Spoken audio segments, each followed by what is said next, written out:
On s'est tous déjà retrouvés devant une personne qu'on appréciait de manière amicale ou même amoureuse sans savoir comment exprimer ce qu'on ressentait. Ou encore réussir à dire ce qu'on a sur le cœur mais sans que la personne en face comprenne exactement ce qu'on voulait dire. Aujourd'hui, c'est de cette sensation exacte dont on va parler avec Sawako. Sawako, ou l'art de ne pas savoir communiquer, ou du moins d'apprendre à communiquer de zéro. Une histoire qui tout simplement parle de deux personnes follement attirées l'une par l'autre sans jamais réussir à se dire clairement ce qu'ils ressentent.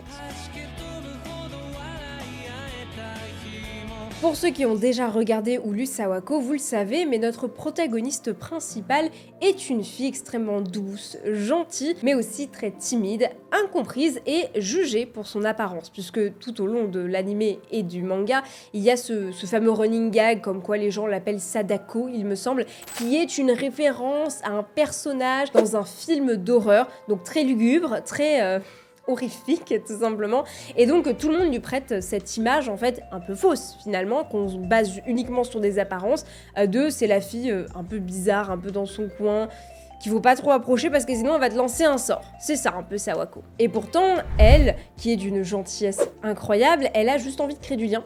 Elle a juste envie de créer de nouvelles amitiés, de rencontrer de nouvelles personnes et de se livrer à des gens, mais malheureusement, elle n'a aucun code pour réussir à le faire. C'est-à-dire que vous savez, on a ce fameux truc d'étiquette sociale. Il y a un certain nombre de manières qu'on a tous en fait intégrées depuis très longtemps, depuis qu'on est à l'école, etc. On nous a formés à ça, donc c'est très naturel pour nous. Mais elle les a pas. Elle fonctionne un petit peu différemment et donc elle sait pas trop comment parler aux gens. Du coup, elle parle peu, souvent maladroitement. Des fois, elle parle de manière un peu trop polie et en fait, ça donne quelque chose de très peu naturel, de très robotique et les gens sont en mode mais t'es bizarre meuf.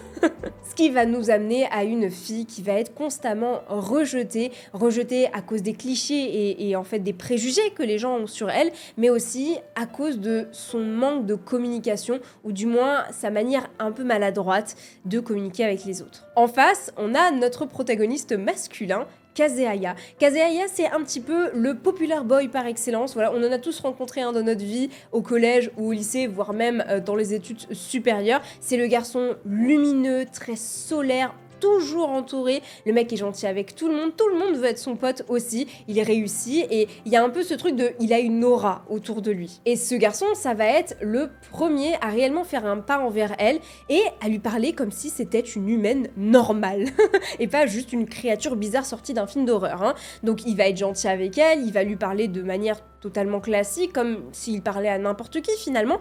Et elle, à partir de là, c'est énorme ce qui vient de se passer. Pur est quelqu'un qui m'a parlé, mais de manière complètement classique, enfin c'est un truc de ouf. Alors Sawako, de toute évidence, elle va commencer à développer des sentiments qu'elle va pas réellement comprendre tout de suite, elle va pas réellement se rendre compte de ce qu'elle ressent tout de suite, et elle évidemment, elle se dit que c'est impossible que lui ressente la même chose pour elle en fait tout simplement. Elle se dit juste qu'il est sympa avec elle, il est gentil avec tout le monde, et donc il l'a traité comme ça parce que c'est juste un nice guy quoi. Typiquement, il va y avoir plusieurs moments tout au long de l'animé où en fait Kazehaya va essayer de lui exprimer une forme de sentiment, ou du moins de lui expliquer que disons que t'es un peu plus qu'une pote, sauf que la manière dont il va lui dire, en fait, il va être beaucoup trop implicite, pas assez direct avec elle, et donc elle va juste comprendre que ah bah t'es un gentil garçon, plus.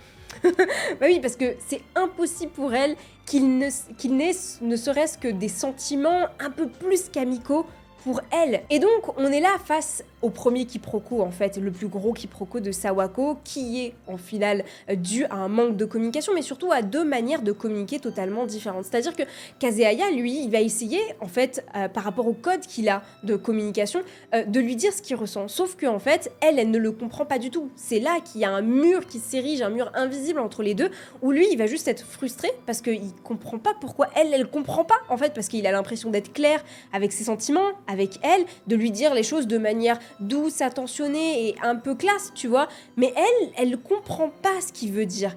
Et donc, on est là face à un Kazehaya qui, malgré les apparences de, vous savez, ce garçon très populaire qui est à l'aise avec tout le monde, qui est à l'aise socialement, qui peut parler avec n'importe qui, et ben avec Sawako, ça passe pas. Sa manière et ses codes de fonctionner, de communiquer, ne sont pas les mêmes que Sawako, et donc en fait il y a une connexion qui ne se fait pas. C'est comme si il y avait un dysfonctionnement en fait, tout simplement. Kazehaya, il projette ses propres codes de communication, sa propre manière de discuter avec les gens. Pour lui, être gentil, c'est la base, c'est évident. Et pour Sawako, à l'inverse, la gentillesse que les gens font preuve envers elle, c'est une énigme. C'est chaque mot est quelque chose à interpréter, chaque mot est un petit peu comme un obstacle à comprendre. Et elle estime bien que les gens ne sont gentils avec elle que par pitié, que par peine, parce qu'elle se sous-cote tellement, elle se sous-estime tellement qu'elle se dit que c'est impossible que quelqu'un soit réellement gentil avec elle, juste pour être gentil avec elle et peut-être devenir son ami ou tomber amoureux. En fait, Sawako, au-delà de son aspect naïf, évidemment,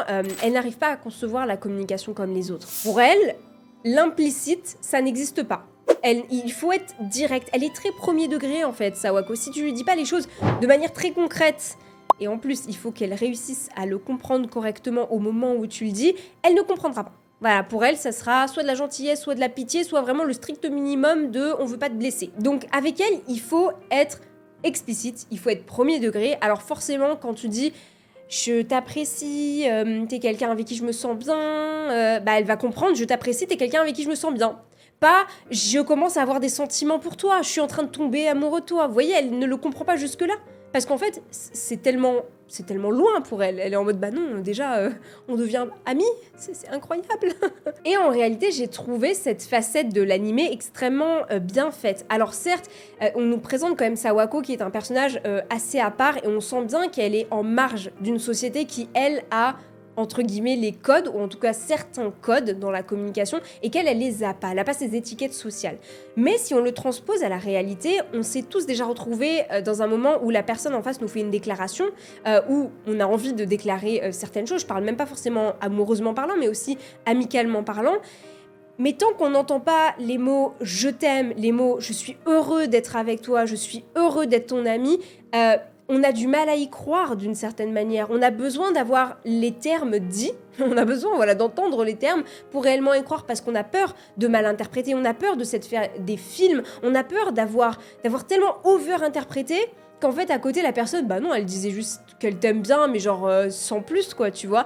Donc on a un peu ce truc de on se met des œillères tant qu'on n'entend pas les mots « je t'aime »,« je suis amoureux de toi »,« j'ai des sentiments pour toi », eh ben on va pas y croire. Et de ce point de vue-là, je trouve que le parallèle est très intéressant, même s'il reste différent avec la manière dont Sawako communique tout au long de l'anime et du manga, évidemment. Et là, on parlait évidemment surtout d'une relation dans un cadre amoureux. Mais Sawako nous explique en fait que le point de départ pour une bonne communication, ça part finalement d'une relation amicale.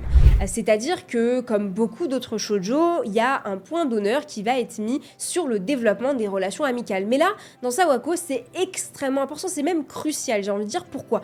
Parce que sans ces relations amicales, il n'y a pas de relation amoureuse. C'est-à-dire qu'il faut déjà apprendre à communiquer de manière simple avec des gens avec qui on s'entend bien, des gens avec qui on est amis, on va devenir amis, avant de pouvoir s'ouvrir à quelqu'un de manière amoureuse, finalement, avec des sentiments beaucoup plus forts, beaucoup plus passionnels, déchaînés, etc. Et là, on va avoir toute une partie de la série consacrée aux ravages que font les non-dits, les doutes, les appréhensions, les clichés, les préjugés qu'on a sur les gens, et toute cette période où on se dit... Tu sais, tu te retrouves devant une personne avec qui il y a une petite tension. Tu sens qu'il y a une tension, tu sens qu'il y a un truc entre nous qui est un peu électrique, mais t'as pas envie de rentrer dans le vif du sujet, t'as pas envie de rentrer dans l'art, tu vois, c'est difficile à faire parce que cette communication-là est difficile en fait à amener avec l'autre personne, et donc tu te retrouves à dire à baisser un peu les yeux, tu te retrouves à être en mode voilà, les épaules un peu comme ça, tu vois, je caricaturise hein, et je donne un peu un cliché du truc, mais c'est vraiment pour faire comprendre que ouais, il y a ces moments-là où on n'a pas envie de discuter avec la personne, on sait pas comment réellement poser la question cruciale de tu m'en veux? Est-ce que j'ai dit quelque chose de mal? Est-ce que j'ai fait quelque chose qui t'a blessé? Parce que ce genre de questionnements sont difficiles en fait. C'est très difficile de poser ce genre de questions et tu as peur d'être ridicule, tu as peur que la personne le prenne mal, tu as peur que ça emmène d'autres problèmes, que ça fasse effet boule de neige. Et toute cette partie sur les malentendus, sur les non-dits, est extrêmement bien développée dans Sawako. On a évidemment le cas de Yano et Yoshida qui vont être les deux premières personnes à faire partie de son cercle d'amis restreint. Et ces deux-là, on les présente comme des besties, comme des meilleurs potes, mais malgré tout, on nous montre que malgré qu'elles aient les codes de la société, de la communication, de savoir bien parler, etc., ce qui font qu'elles soient amies, et ben au-delà de ça, il y a quand même des petites tensions, il y a des petites frictions, il y a des moments où elles se comprennent pas totalement. Et à travers cette relation, Sawako, elle va réussir à grandir, elle va réussir à poser les mots sur ce qu'elle ressent. Il y a des moments où elles vont pas se comprendre, il y a des moments où, et je m'en souviendrai tout le temps parce qu'il est incroyable ce moment, où elle dit, elle parle avec je sais plus quelle personne, une autre personne X extérieure à la relation, et elle dit mais Yano et Yoshida c'est pas mes amis. Et Yano et Yoshida sont en train d'écouter la conversation en soum-soum, ce qu'il faut pas faire normalement, mais bon voilà, elles écoutent, et elles s'arrêtent là. Mais Yano et Yoshida, ce sont pas mes amis. Et elles s'en vont. Et en fait, Sawako continue. C'est pas des amis, c'est plus que des amis. C'est des personnes qui m'ont tellement appris, c'est des personnes qui m'ont tellement apporté, qui ont su m'accepter tel que je suis. C'est plus que des amis, Yano et Yoshida. Et c'est justement ce truc de malentendu, ce truc de... On n'arrive pas à laisser la personne finir ce qu'elle veut dire, ou alors elle s'exprime un peu maladroitement, mais on a quand même besoin qu'elle finisse de développer sa pensée pour comprendre tout, pour avoir tous les éléments de langage. Et ça évidemment continue à faire un malentendu, à faire un quiproquo entre les deux qui font qu'elles se sentent pas très bien, mais en fait pour rien, parce que les deux, enfin les trois du coup, se sentent très bien ensemble, sont amis, etc. et s'entendent super bien. Mais il y a eu ce truc de « Oh, c'est bizarre ce que t'as dit là ». Mais attends, si t'avais écouté tout mon propos, finalement, on n'en serait pas là. Et donc, Sawako, c'est ça, c'est beaucoup ça. Et en fait, on nous montre que finalement, le moment où les relations commencent réellement à se faire, c'est quand Sawako ose dire les choses. C'est quand Sawako ose mettre les mots sur ce qu'elle ressent. Il y a un moment où elle va dire « Je suis heureuse d'être votre amie ». Et ça, on peut se dire, c'est gnangnan, c'est un peu niais, c'est bon, personne vraiment dit ça, je suis heureuse d'être ton amie, c'est bizarre, tu vois. Mais en réalité, non. En réalité, pour Sawako, c'est une énorme victoire, c'est un énorme pas vers une manière de s'ouvrir aux gens, de pouvoir être plus à l'aise socialement avec les gens. Et ça, c'est montré, valorisé comme un effort gigantesque, comme une victoire, finalement.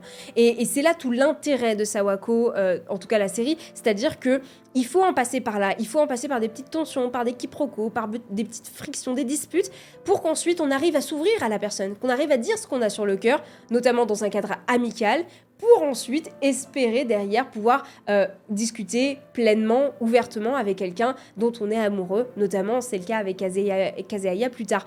Et il y a une deuxième personne qui je trouve est extrêmement intéressante et importante dans le développement de Sawako et notamment dans son apprentissage de comment bien communiquer, c'est Kurumi. Kurumi qui est dépeint comme la fameuse rivale amoureuse puisqu'elle est aussi amoureuse de Kazeaya et en fait Sawako ne va jamais comprendre ça. Elle va jamais dans le délire de triangle amoureux, t'es ma rivale, on n'est pas potes du coup parce que t'es ma rivale amoureuse, parce que t'aimes le même garçon que moi. Pas du tout, elle, ça lui passe au-dessus en fait. Mais le développement que va avoir Kurumi et tout ce que leur relation va apprendre à Sawako est extrêmement, c'est crucial.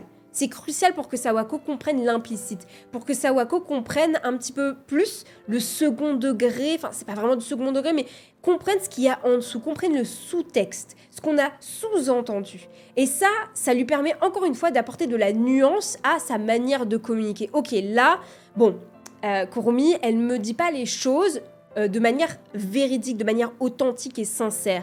Il y a quelque chose en dessous. Elle fait ce qu'elle fait parce qu'en fait, il y a quelque chose derrière qui la gêne ou il y a quelque chose qu'elle ne veut pas admettre. Et toute cette partie-là est extrêmement intéressante parce que Sawako n'a tout simplement pas la capacité, au bout d'un moment elle va l'apprendre, mais elle n'a pas la capacité de comprendre ce qu'il y a en dessous. Et c'est vraiment Yano et Yoshida qui lui disent « Mais dis donc, réveille-toi, enfin, cette fille-là, elle te veut pas du bien, elle est là, en vrai, elle est mauvaise avec toi, elle fait des choses qu'elle devrait pas, etc., etc. » Et dans sa naïveté et sa grande gentillesse, Sawako ne va pas le comprendre, elle va le comprendre par la suite. Et c'est là où sa vraie personnalité s'exprime, c'est que malgré le fait qu'elle comprenne que Kurumi a fait des erreurs, qu'elle ne l'a pas traité de la meilleure des manières, elle va lui pardonner, elle va lui faire comprendre que « Ok, je comprends tes motivations maintenant, j'arrive à un peu mieux cerner, mais t'es quand même quelqu'un qui m'a aidé, t'es quand même quelqu'un... » Enfin, de son point de vue, Kurumi a été une aide énorme pour Sawako. Et donc, elle ne peut pas finalement la juger autre que ça, elle peut pas la juger de manière très sévère. Et ça, encore une fois, ça fait grandir Sawako dans sa manière de se comporter avec les autres. Au final, on nous montre bien, en fait, que la communication, elle n'est pas innée, déjà, ça s'apprend. et parfois douloureusement. Ça s'apprend au travers de malentendus, ça s'apprend aussi malheureusement au travers de moments un peu tendus où il y a au-delà des non-dits, il y a des mensonges, on va dire des moments où on essaye de déformer un peu la réalité, où on essaye de faire mal à l'autre, et des disputes, et des frictions, et ce genre de choses. Mais il faut en passer par là pour que la vraie communication, la vraie relation commence à être sincère et qu'on puisse se sentir bien avec la personne en face. Alors oui, on a beaucoup parlé de la communication verbale, de comment on va parler à une personne, mais Sawako nous parle aussi de la communication non verbale.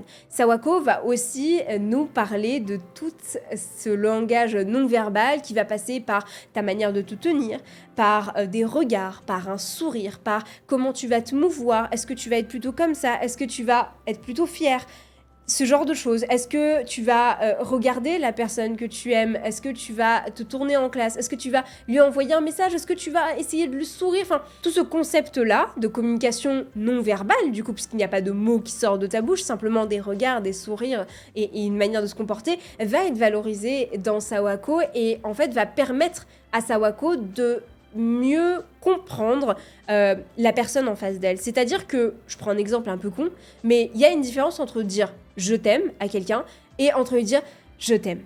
Et c'est ça tout le propos de Sawako, c'est-à-dire que au-delà, si vous voulez, de réussir à comprendre l'explicite et l'implicite, selon ta manière de communiquer à travers ton corps, à travers ta gestuelle, à travers ton sourire, à travers ton regard, eh ben, l'information va passer de manière beaucoup plus naturelle. Alors que si t'es crispé, si tu regardes en bas, si machin, ça peut être un peu plus compliqué. Vous voyez ce que je veux dire? Donc, tout ça, c'est extrêmement important dans le développement de Sawako.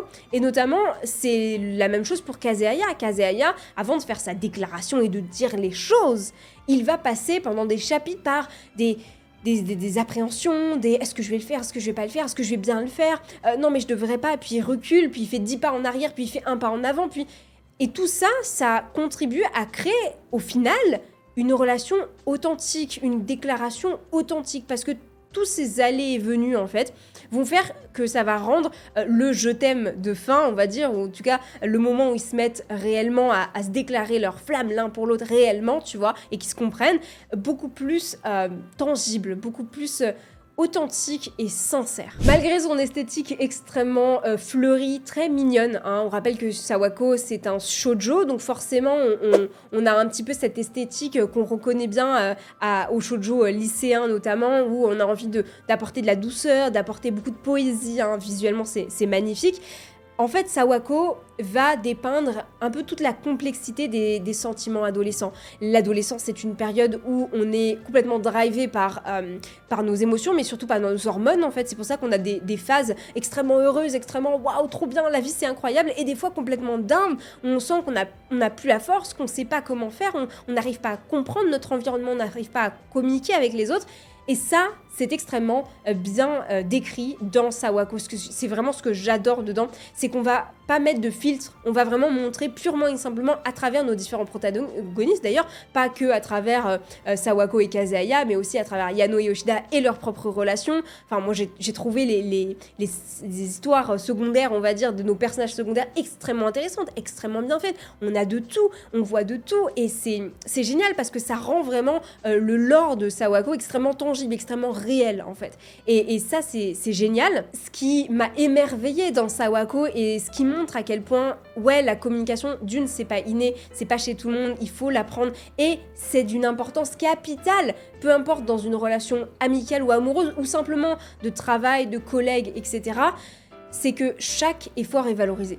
Chaque message, chaque moment où on va regarder notre crush, où on va lui sourire, chaque moment où on va se retourner en classe pour le regarder, chaque moment où on va essayer de l'aider, chaque moment où chaque petit effort, ne serait-ce qu'un mot, un bonjour. Tu vois, il y a toutes des épisodes où elle a du mal à juste dire bonjour, enfin, toute la partie des chocolats de la Saint-Valentin, mais c'est du bonbon, c'est un bonbon en fait, parce que les actions, le fait qu'elle se donne autant avec son cœur, qu'elle se donne autant avec son âme pour faire ça, mais qu'au final, le message n'arrive pas à passer parce qu'elle a du mal, elle a ce problème de comment je vais réussir à le dire, est-ce que ça va être interprété comme ci ou comme ça, moi je veux pas qu'on déforme mon ressenti, etc. Enfin, chaque effort va être valorisé, chaque effort va être une victoire pour Sawako et va amener à ce que, à la fin, toutes les relations sont extrêmement authentiques et sincères, et c'est là toute la puissance, toute la force de Sawako. C'est un petit peu le genre de manga ou d'anime qui ne va pas mettre en avant les je t'aime criés à cœur ouvert comme ça,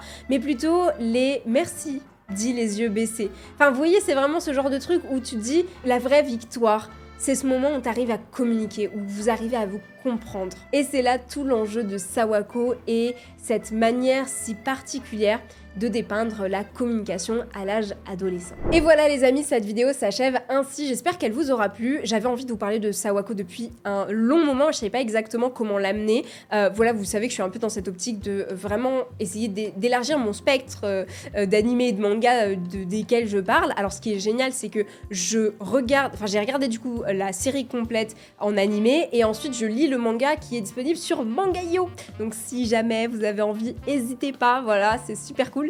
Mais voilà, moi c'est une série que j'ai adorée, vraiment je m'attendais pas du tout, mais à chaque fois je suis éblouie en fait. Sawako c'est juste génial, donc je suis très contente d'avoir pu faire cette vidéo et d'amener un petit peu l'aspect vraiment, comment dire, parler du fait que Sawako c'est une œuvre, voilà, c'est une œuvre douce, c'est une œuvre mignonne, certains vont trouver ça gnangnan, il y en a qui aiment pas trop le côté il se tourne autour pendant des épisodes et des épisodes, mais en fait Sawako se démarque vraiment grâce à tout ce que je vous ai dit dans cette vidéo par rapport au fait qu'il y a un vrai propos en dessous du fait que ils se mettent ensemble mais on sait pas, mais on n'arrive pas à communiquer, mais on n'arrive pas à se comprendre, etc. Il y a un vrai truc, un vrai propos tout autour de la communication et de comment on apprend réellement à être à l'aise socialement et à se sentir bien avec les autres, à réussir à se livrer, à livrer ses émotions, ses sentiments de manière vraiment très transparente. Et c'est quelque chose qui est très difficile et je pense que même à notre âge, tu vois, passer la vingtaine, passer la trentaine, il y a toujours des moments où on a du mal à communiquer avec des gens et Sawako, ça donne un peu d'humilité, tu vois, ça te fait prendre du recul un petit peu sur toi-même et ta propre manière de communiquer avec les autres. Et des fois, tu te dis... ouais, on se met trop de barrières psychologiques, on se met trop de barrières sociales, etc. De oui, mais non, mais je... Alors qu'en vrai, on devrait juste se dire les choses. Et c'est pour ça que j'ai adoré Sawako et que je vous en ai parlé aujourd'hui. Voilà, j'espère que la vidéo vous aura plu. On se retrouve très vite, donc normalement dans 2 semaines, pour parler d'une autre œuvre. Et pour le coup, cette fois, on va parler d'une œuvre qui m'a pas laissé de marbre, mais pas forcément dans le bon sens. Voilà, je vous en dis pas plus et on se retrouve à très vite pour de prochaines. Ciao!